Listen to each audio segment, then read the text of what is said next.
Good afternoon, everyone, and welcome to today's webinar.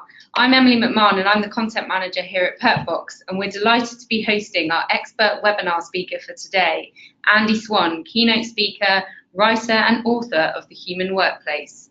In case anyone is not familiar with Perkbox, we're the UK's fastest growing employee engagement platform. We believe that happy and engaged employees perform better and stick around for longer. To that end, we've created a platform that offers teams a wide range of financial, emotional, and physical wellness perks to help build happier, more productive company cultures. We've invited Andy here today to discuss how to develop amazing leaders and build exceptional workplaces. Andy works around the world on unique, innovative, and impactful projects for some of the planet's biggest brands. Known as an expert on the relationship between people, organizations, and work, Andy's book, The Human Workplace, has been described as essential reading for all leaders. He'll be exploring in this webinar how to create a people-first organizational structure where individuals can thrive, change rigid management practices in favor of situational leadership, and identify opportunities to improve and get the wheels in motion. So before we begin, just a heads up, this webinar will be an interactive session. So please use the question function to submit questions as we go along, and we have some time set aside to answer them at the end. Also, this webinar will be recorded and available on demand. We'll be sending the recordings out within the next few days. So without further ado, I'm going to hand over to Andy. Andy, over to you. Thank you so much. Really excited to be here and speaking to you guys. Really appreciate the introduction and the welcome as well. So we're going to spend about 25 minutes talking about how to develop amazing leaders and build better workplaces. And 25 minutes, as you guys who are professionals in this area probably know, is barely a scratch on the surface. But the idea I have is to try and share some ideas with you, get some thoughts, help you think a bit, and maybe kind of stimulate you to answer some questions, which we'll jump into at the end. So with no further ado, let's get cracking. So my name is Andy. I'm Andy Swan. I do a number of things around the relationship between people and organizations. I run an agency called My Amazing Team. We help organizations create the right products and services, quite simply by asking the end users what they want from them. It's nothing more than pure common sense, but it seems to work very well. We also operate Simple Better Human, which is an organizational transformation company. We do some really exciting projects with some huge global organizations, helping them create the future. And then there's also me, the pixelated me, who is more than just a worker. I've spent a long time investigating and researching the relationship between people and work to try and understand not only how organizations can better connect with their people to enable them to work better, but how as individuals we can get more satisfaction from our work and our life and integrate them. And one of the things I realized, particularly when I was looking at my kids, who you see on screen right now, is actually we're all more than just workers. We've been defined for so long by our job descriptions or our job titles and the roles we play in our organizations, but actually, you know what, we're so much more than that. We shouldn't be different people when we come to work and put on our work head and then we go home and be someone else. We should be that person at all times. And if we're able to bring that into our organizations and be ourselves, we're able to contribute a lot more, because we're more than just the tasks on the job description that pays our salary. Actually, we have so many more skills and so much more contribution and so many more ideas to bring. And as individuals, when you start to pair individuals and bring them together, new perspectives and new conversations are created. And for me, that is absolutely the essence of what we're going to talk about this morning. That's the essence of human leadership and how we create the organizations and success for the future, because we live in an age where innovation is key. Innovation comes from creative and abstract thinking. Abstract thinking comes from different and unique perspectives. And when you bring individuals together and allow them to be individuals and allow them to connect with each other, that's where that whole process starts. So that's the essence of what we're going to talk about this morning. So what qualifies me to talk to you guys about this? I have a book called The Human Workplace. It's a culmination of a number of years research, both from organization I've worked in, for and around, as well as different people I spoke to, some great interviews I did. And I decided that it would be very easy when you're writing a book to speak to startups, because it's really easy for a small group of people to do really cool things and to change and to adapt and to have ideas.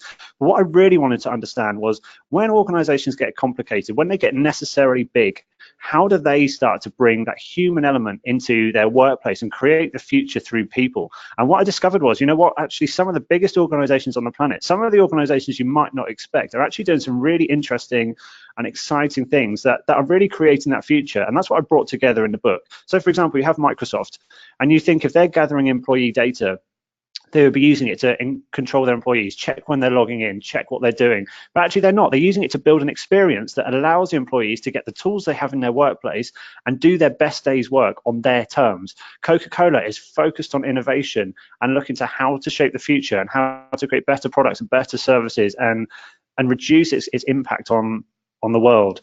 Yeah, you have some great people-focused things that happening at BBC Worldwide. Hershey doing some really interesting things around what was previously called employee engagement, but now we're looking on as employee experience. And they're swapping out things like moving from reward, where you're paying people a bonus, into recognition. And just actually things like saying thank you created a 23% improvement in staff morale in Hershey within 1 year. So some really exciting stuff happened. I'm going to try and throw some of those case studies in as we go through this morning. Please do ask questions as we go, because I'm going to have to skirt across a lot of this. And ask the questions, and I'm always available for conversation after. So let's jump in. So the starting point for me, having spoken to all those organizations, having had a career myself where I work in and around some really large organizations, and being a frustrated worker myself at times, was just that the really obvious idea that actually when people thrive, organizations thrive too. We come from a tradition, and we won't go into the history of how work has evolved today, but we come from a tradition where work was all about control. You take people in, you get them to sit in a cubicle or to stand next to a machine and repeat a task again and again, which feeds into a bigger process which plays their part. But actually that stops people thriving. It restricts their contribution. It maybe kind of stresses them out. It doesn't necessarily focus on their wellness, on their ability as a human being to contribute. And what we've started to see is actually the more organizations unlock people and allow them to contribute in their own way to their maximum potential, essentially do their best day's work at work every day, then actually the organization thrives too. For so long, organizations have focused on end output, so on profit more than anything, and then try and build a process that drives that profit. But actually what we're seeing, and the research is now validating that, from everything from wellness to productivity to organizational and workplace design, actually if you focus on enabling people to do great work, the outputs, like the profit or whatever it may be, take care of themselves. So it's a complete refocus on how we're thinking about organizations. And as a result, it's aligned with this shift from management to leadership. So we spent a lot of years, we've all heard forever this idea of customer experience, making sure customers have a great experience, because that drives brand loyalty. We talk about communication with customers, about how building a community of customers is essential. We look at how social media has been used since its inception to gather people around a brand and encourage them to be advocates of that brand and to purchase from it and to continue to come back to that brand. And those are seen as the end users of the brand, or the end users of the company. And that's one thing, but actually it's far more than that, because what organizations are starting to realize now, and companies like Airbnb are the pace setters in this. Airbnb changed their head of people to head of employee experience a number of years ago now, and saw this amalgamation of HR and workplace design and facilities management and operations and all of these things kind of that have traditionally been separate, yet somehow focused on enabling people to work, to come together and create this one experience for people. Because it's the realization that when you're inside an organization, it's the same, because when you work for an organization, you still need that brand experience. And you can be a customer at the same time, and you can be an advocate. Or if you're a customer, you could also be the next employee. Who knows? And it's part of building this whole understanding of all the people that align around an organization, whether they're employees, whether they're customers, whether they're suppliers. If they all have an experience with the brand and they're all able to contribute in their own way, however they're connected to that community, then actually that's how you enable people to thrive and the organization to thrive too. And that takes a different perspective on leadership. And an example I always use on this, I spent some time working in retail.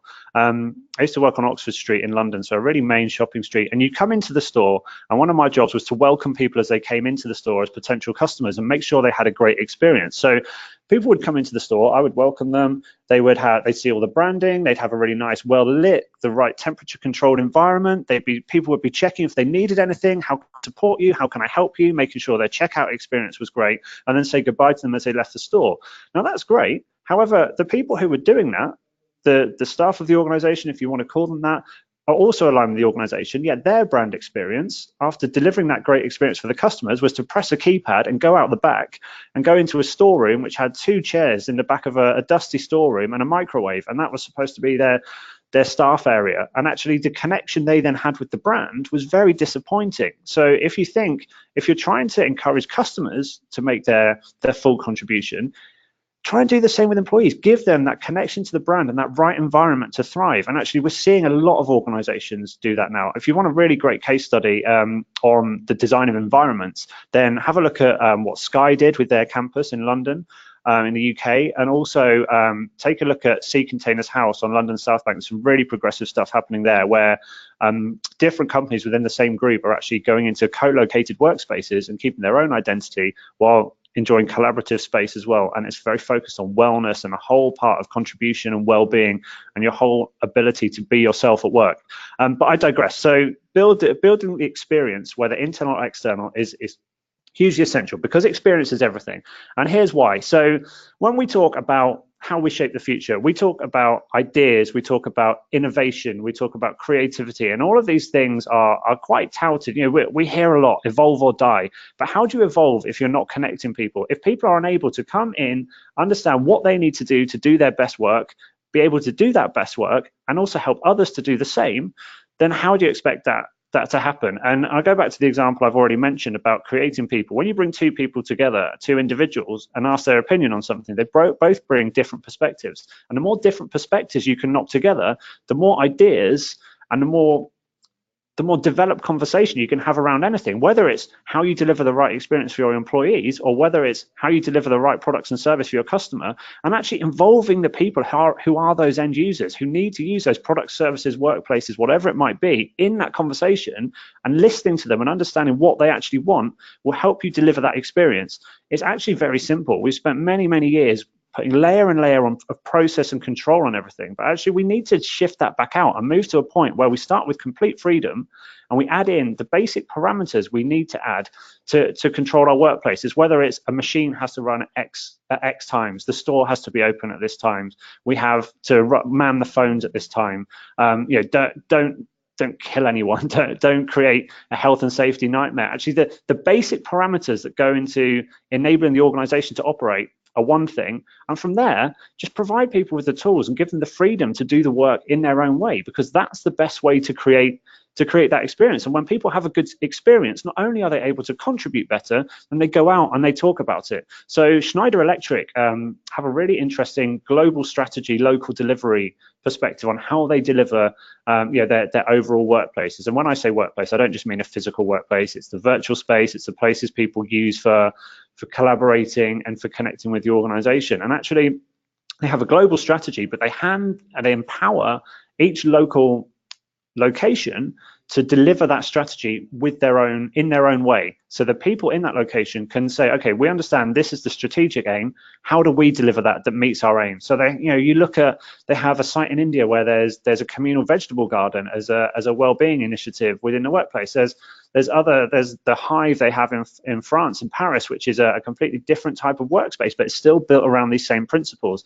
So empowering people to have the tools to deliver their own experience is absolutely essential, and it's actually a very easy way to go about doing things. The key thing for the organization then needs to become, how do we unlock the ability to communicate and contribute in that way? And actually we really need to shift the thinking. What we're looking at building today is communities, not companies, because we're looking at this kind of wide approach of who is connected with an organization in every single way possible. Who are the people within the organization? Who are the people outside it? Who are supplying it? Who's connected with it?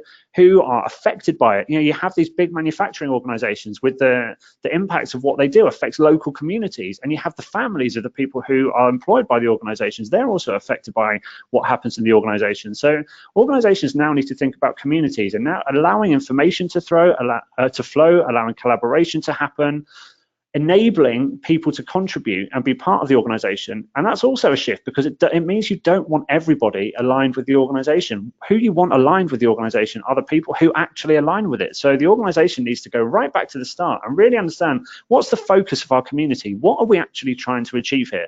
And when you understand, that's a word that's used. We call it purpose. A lot of people use the word purpose these days. Well, once you understand that purpose, that's the center, the nucleus of your community, you can then go out and understand, who do we need? Who wants to be part of this community, and how do we build that, and how do we enable them to thrive? Oh, jump to the slide. And that's the big shift. Once we start looking at how do we create the opportunity for people to thrive around the nucleus of our community, we start the shift to look at platform organizations. Organizations in themselves don't exist. The business exists and the business has an aim. The organization is simply the structure designed to deliver the business aim. And as such, organizations now need to become platforms for people to thrive. So it's essentially design thinking.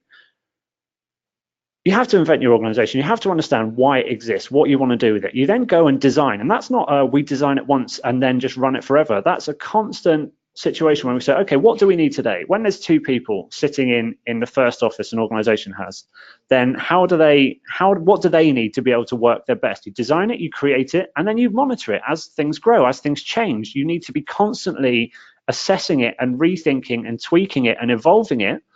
And as you go, embed the cultural or the behavioral aspects of that, or what it takes to do great work, and then just continue to repeat this process, constantly be looking, constantly be agile and adaptive and on your feet. And this is this design thinking. Understand, think, design, make, test. It's exactly the same way that Apple iterates an iPhone on an annual basis. They look at what the users are using, what they're not using, they tweak the operating system to try and improve that experience, and then they launch the next iteration. They don't scrap everything and design a phone from scratch every year. They just constantly update and evolve. And that's exactly what we need to do with organizations to give people the platform to thrive within the organization. So it's a common sense. And actually, as part of that, the other shift that comes is a shift from management to leadership. So management, the old definition of that will kind of give you visions of Excel spreadsheets. And I personally remember having one of my early middle management roles, which led me down the route to start researching the way organizations work. I remember sitting in my boss's office and he told me that all he needed was a 2% service improvement from the service I was running at the time. And I won't tell you where it was and I won't tell you what we were doing, but 2% service improvement. However, on paper, that looked really, really simple. To go back to a team of 50 people who are already completely run ragged and say, but you have to tick these boxes on a spreadsheet and we need 2% improvement from you, without actually understanding the context or the circumstance, is almost impossible. So this idea of leadership is coming through more and more. And actually leadership is more than just leading by example and saying, look, I'm going to do this, therefore you come with me. It's actually more conversational, it's supportive, it's understanding what people need to be able to contribute best in their role. And that's a very individual and a team-based thing. What does this team need to do the tasks they need to do? What does this individual need to be able to work their absolute best? And actually respecting their individuality as well. And actually then taking responsibility for enabling that, monitoring it, and continuing to tweak it, and being able to see if things are working or if things aren't working, and having that open, honest, two-way conversation with the teams you have around you to take that forward. And actually everybody can be a leader in their own right. If everybody is contributing into the organizational conversation, everybody can help be a leader, because it's not about responsibility or line management, and all that definitely plays a part. I'm a big advocate of the right amount of structure for any organization, and I think it's good to have clear lines, but without too much. Actually everybody can support each other and understand, how can I help you? What do you need to do your job better? What do you need from me? How can I deliver that on time? What do I need from you? And if we open up the lines of communication, which are the single thing that have restricted organizations most over the years, yet are the things that enable the creativity and innovation and openness we need to move forward and thrive as organizations, actually that's a really powerful thing. So the focus for every leadership, for every organization, whether it's the board, whether it's the leadership, is to build a platform where everyone thrives. Now that sounds very easy putting it into a sentence. However, when you're dealing with hundreds of thousands of individuals, how do you enable that? And we then start going back to, as I talked about, Microsoft gathering data and understanding the behaviors of their people, and understanding the individuals. So you can grab that data level and understand on a high level what your teams and individuals need, and be able to provide them with the right workplace, and enable them to take the right actions to thrive. But actually, to add the leadership layer to that, you need that more personal conversation, that awareness of each other, and whether it's a leader who's designated a leader, or whether it's someone who's a member of your team. If you're designated a leader, actually have that awareness of the people that work with you and around you. Understand them, see what they need, make sure they have the tools to do the job they need to do. And if they're lacking those, then talk to them about it. And actually, if it turns out that the capability isn't there, or they're not aligned with the organizational purpose, that's the point to shake hands and say, okay, this isn't going to work. Because actually the secret to building a platform organization is having the right people in the right places, doing the right things, all enabled by technology and communication. And that's what we all need to be striving to build. And there's great examples of where that's happening in the world, where organizations are starting to succeed. And I haven't yet seen an organization that's done this completely. There are many organizations who are moving in that direction and delivering elements of this, but I haven't seen anybody adopt it the whole way through, particularly in a large organization. But as a result, the knock-on of this change to leadership means that your CEO is no longer the kingpin sitting at the top of a huge triangle and just reading papers and dictating from the top. Because actually, when you look at how an organization works, at the very top is the furthest distance away from the end users. It's the people who are having connections with the customers, the service users, and the other employees every single day, who have the greatest insight on how best to do the jobs that is required to make the organization succeed. So by sitting management hierarchy at the top, who get nothing but these spreadsheets that say we need 2% improvement, or it's that simple, you're actually depriving the organization of a level of insight that will really help them to make decisions. And by adding levels of committee and hierarchy and process in how that communication happens, you're creating a game of whispers that stops the right messages getting to the places they need to be at the right time to make the right decision. There was a great example I think it was last year or the year before, of a tweet that went out to Elon Musk.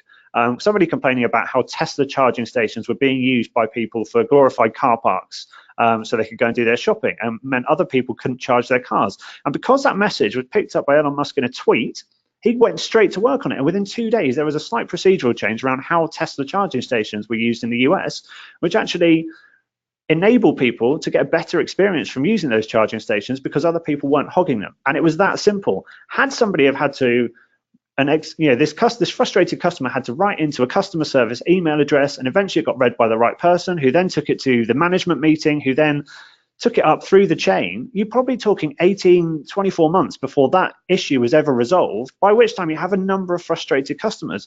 So the CEO's responsibility now needs to become the chief experience officer, taking responsibility for creating the right experience for the end users. And whether those end users are customers, employees, most likely both, actually that's the responsibility. That's the shift to human leadership that will help create the organizations of the future. It's having access to the right information at the right time and enabling people to be able to make their contribution, and also empowering people to take decisions. If somebody can see a better way in their job to serve their customers, don't stop them doing it until you give them permission. Enable them to try it. And as long as they're working in the interests of the organization, then everybody wins. So your chief executive officer needs to become the chief experience officer. Okay, so we've been talking about communities, not companies, and I'm aware that time is ticking very quickly this morning, or this afternoon for most of you. So great experience and excellent connection creates amazing work.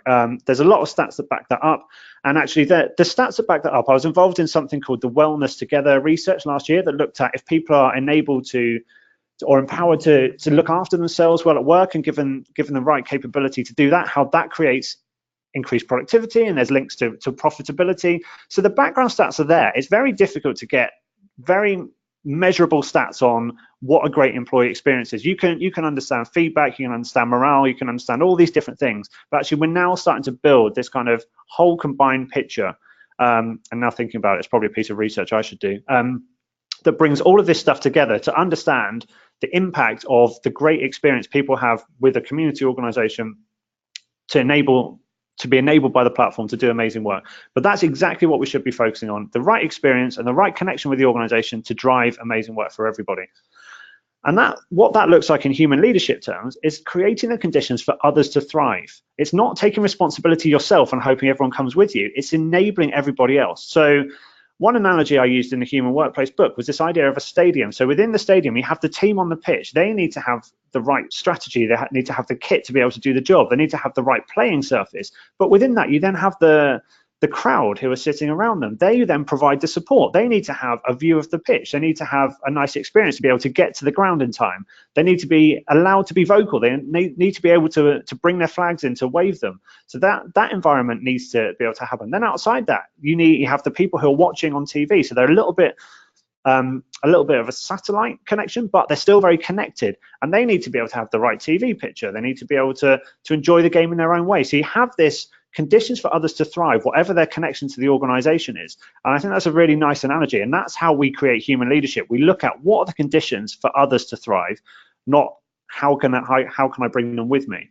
And the three simple things that enables that is having the right people. So who is it that's going to align with the purpose we have here? Who is our community? How do we talk to that community, and how do we bring them even closer to the organization? In the right place, virtual or physical space. That can be a working environment, it can be a satellite location, it can be the tools people use to log on and communicate with each other. Taking the right actions. What are the things you need to do to get your job done, and therefore make the ultimate contribution to the organization and take the organization forward? Right people, right place, right actions. Very simple. And the two things that enable that to happen are communication and information, and allowing them to flow. And what I call this is freedom within parameters. Instead of starting from a place of control and then trying to work out how we can give some freedom into the people who work for us, actually understand the mission we have as an organization, what we're trying to achieve, understand what we need to do to get there, what are the actions that we will take that will enable us to reach that mission, and then what are the basic parameters we have to put around that. So I said before, health and safety, we have to run machines at certain times, we have to do X, Y, Z to enable us to serve our customers properly. And then off the back of that, that's all the control you need. Then give people the tools, enable them to do the job. It's an ongoing iterative process to make sure people have the right tools to do the job. And that's the role of human leadership. It's a minimum viable everything. Don't go over the top. Do the basic you have to do to enable things to thrive, and then continue tweaking it and continue growing it and continue iterating. So we are running out of time quite quickly. So final thoughts, 5 tips I have for you to lead like a human and create a better working environment for everyone, regardless of how senior or junior you are or what your connection is to an organization. So number 1, build community. We've covered that very well, but we need to shift this focus to understand how we build a community, how we align people to our organization. You've probably seen recently Nike have done some very, very strong branding work around that, and that's particularly focused at customers, but it also focuses on internal employees and helps people align to the organization and align with the brand and understand what the brand's values are and what the organization's values are and what it means to behave and contribute to that organization and align with it. So build a community. Don't assume you have to please all the people all the time. The people you want aligned with your community are the people who want to align with it. And when you have the right alignment between people and organization, that's when things can really progress quickly. Tip 2, create a platform. Focus your organizational development efforts on building the right platform to enable everyone to thrive. And now quite often that's a huge undertaking. That could be a change process. It could be bringing in new systems, new ideas, allowing information to flow. It could be changing the habits of generations to enable this to happen. So don't assume it will happen overnight. And also, please don't assume you have to pull the rug out from under the entire organization. Change can be seeded, and then it can be allowed to thrive, and you can drive adoption through the organization. And you can use that as a way to assess what's working, what needs to be developed, what's not working, what to progress with, and what to iterate. So focus on creating a platform, because when people thrive, the organization thrives too. And remember that users always know best. Who's the best person to tell you what they want from a product or service but the customer? Who's the best person to tell you what they need to be able to do their best work but the person who is going to be doing that work? It's a very, very simple tip that actually so many organizations still today seem to miss. It's basically the rule of common sense. Users always know best. Tip 4, embrace design thinking. It's the iterative thinking we've talked about briefly this morning. It's understanding the problem, thinking about solving it, designing something that does solve it, making that on a very small pilot stroke prototype level, testing that with user feedback, and then going back to any point in the process, iterating and trying again. Don't try and roll out huge organization-wide measures without piloting them somewhere in an organization. See what's working, talk to the end users, talk to the people delivering the services, and actually see what your organization needs and continue to tweak it. Never assume. When you assume that a project's finished and you stand still, that's when you lose, because the world will keep turning. Tip 5, get out of the way. This is my favorite one, because actually traditional management will tell us to watch everyone like a hawk, monitor the detail, stick to the minutiae, but actually look at it like an artist. To properly lead, give people the tools to do their best work. Trust that you have the right people in the right places, and you've given them the tools to do the right things, and then just stand back and let it happen. Monitor it, make sure that they're supported in doing it, make sure that any issues are addressed in conversation to try and iterate the way you support them, but just get out of the way. It's like an artist who needs to know when to step back from that canvas. You painted the picture. If you keep overworking it, eventually you'll ruin it. So step back, trust that you've got it right, get out of the way, but keep an eye on it and make sure that things can keep progressing. So I'm going to probably stop to breathe now. That's the whistle-stop tour of human leadership and platform organizations. There's so much stuff we could go through there, and I'm always available to talk. These are my contact details. I'm at Andy Swan on Twitter. You can find my personal website, andyswan.co. The two company websites are there, myamazingteam.com and simplebetterhuman.com. And if you would like to read the Human Workplace book, we have very kindly been given a special discount code for Perkbox from the publisher Kogan Page. So you get a 20% discount and free shipping on the Human Workplace with the code PerkboxTHW at koganpage.com. So yeah, that's probably time for me to take a breather and let you guys submit some questions. Okay. Thank you so much, Andy. That was a fantastic session. I'm sure we've all learned a lot. And there are a few questions from the audience. We'll address them in just a moment. At Perkbox, we know the importance of creating a great employee experience. So yeah, Andy, moving on to the first question. Someone here from an SME organization, they are asking, what are the 3 things that the leaders of SMEs, so up to 500 people, can do right now to improve engagement? Absolutely. I hesitate with the word engagement. I like the word experience, but that's just me being pedantic. But yeah, absolutely. It's a great question. So 3 things you can do: enable conversation, enable everybody to participate in the conversation around what the organization needs to do to deliver the right working environment for people to contribute. Because like I said, the best people to tell you what environment they need to thrive is the people who are needing to thrive in that environment. So just unlock the lines of communication. Make sure that there are those lines of that two-way conversation is open.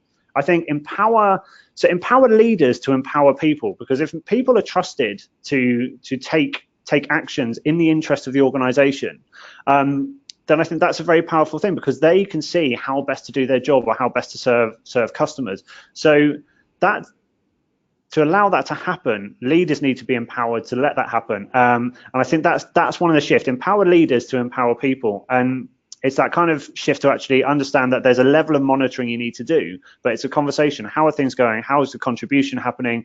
What needs to happen to improve that contribution? And just create that level of kind of step back monitoring.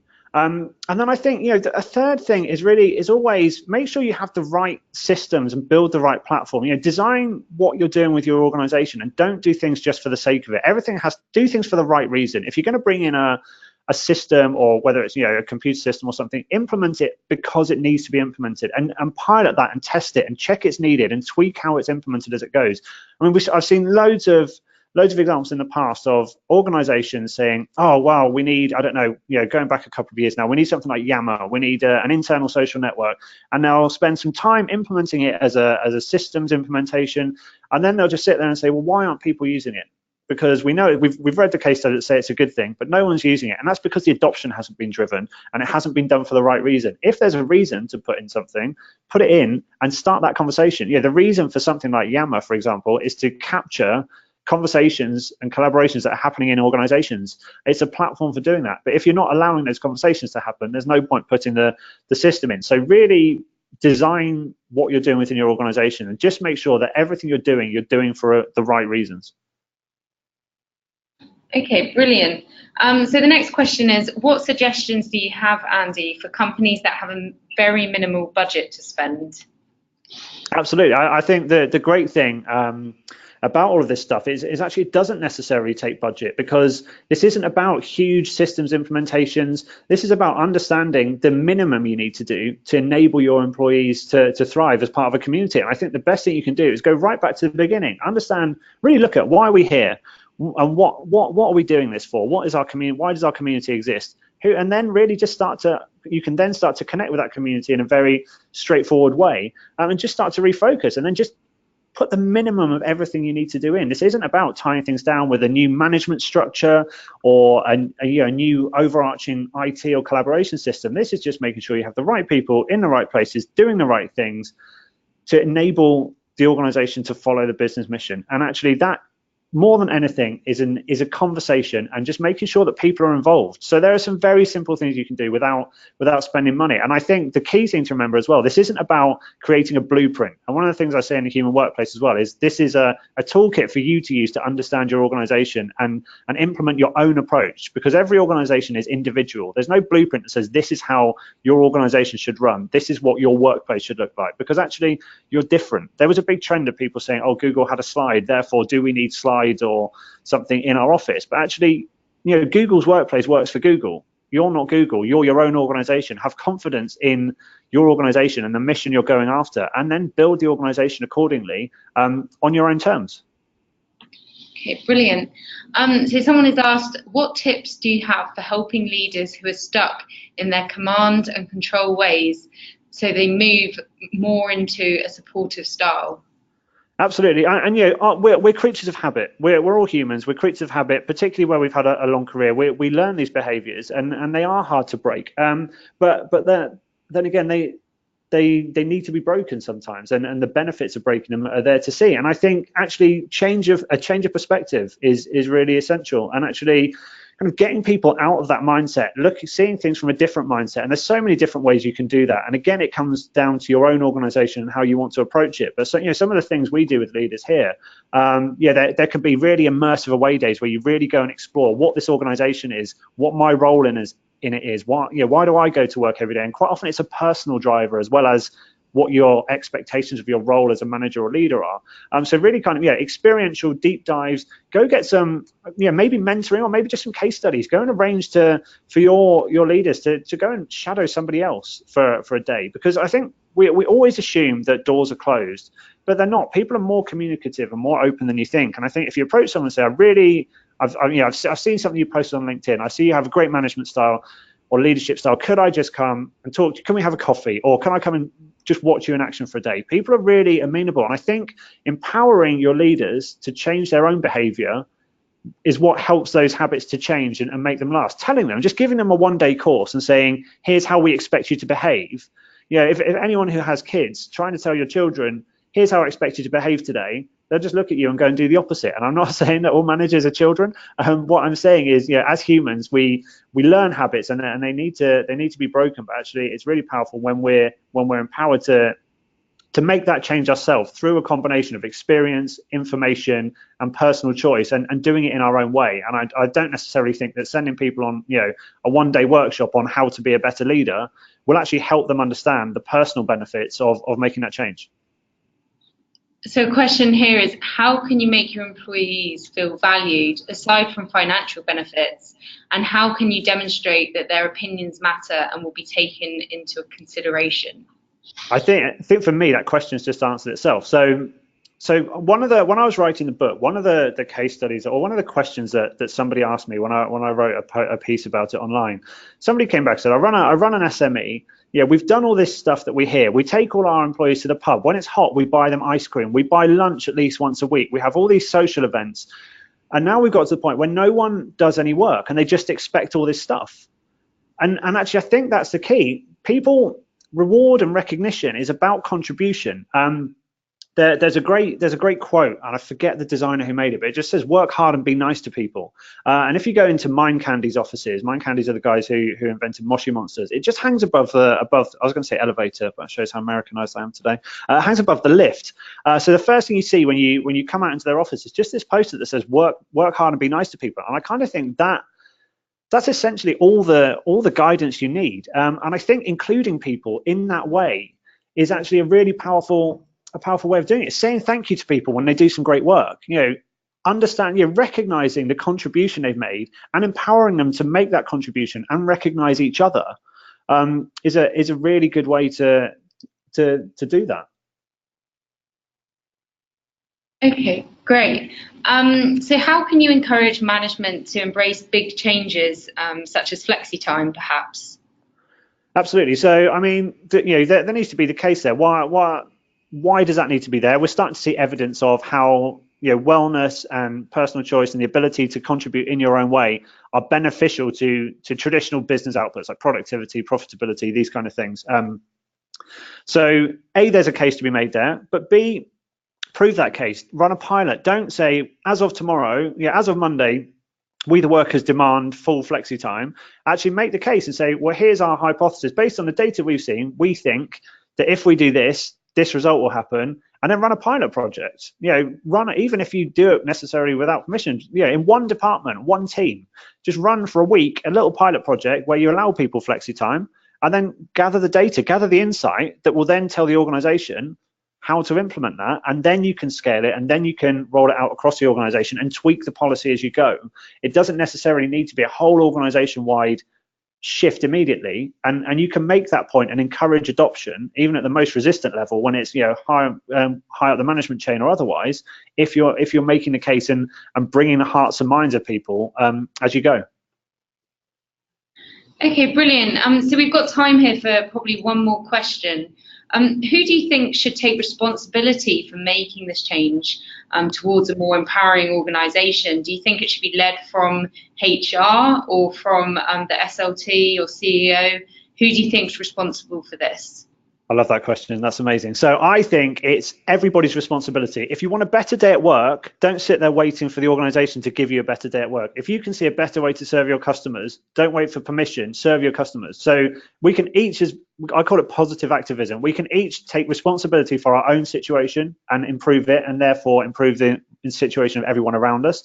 I think, as I said, it's the responsibility of the CEO. The higher up the management chain you go, or more senior you are, the more responsibility you have for the organization delivering its targets, however traditional those targets might be. Actually, then the responsibility for you is to create the experience that allows that to happen, or create the platform that allows that to happen. So yes, it's the CEO. I think the larger your organization is, in terms of seeding something and having it adopted through the organization, that's where you need to look at, okay, where do we start this? It could be an individual department that takes responsibility for trialing something and then making a case to the organization for wider rollout. But I think HR does have a really central function to play in this. I have a really nice case study at the moment that I don't think I can mention who the organization is, but they're using HR to model the behaviors that they want the rest of the organization to see, so it can be proven, so that when people come to HR and say, how do we implement this, they can show that actually they're already doing it. So adopting the behaviors that you want others to adopt is a really nice way to do it. And I think HR is very well placed, particularly as you evolve HR from this kind of bureaucratic function into a more kind of coaching function within the organization.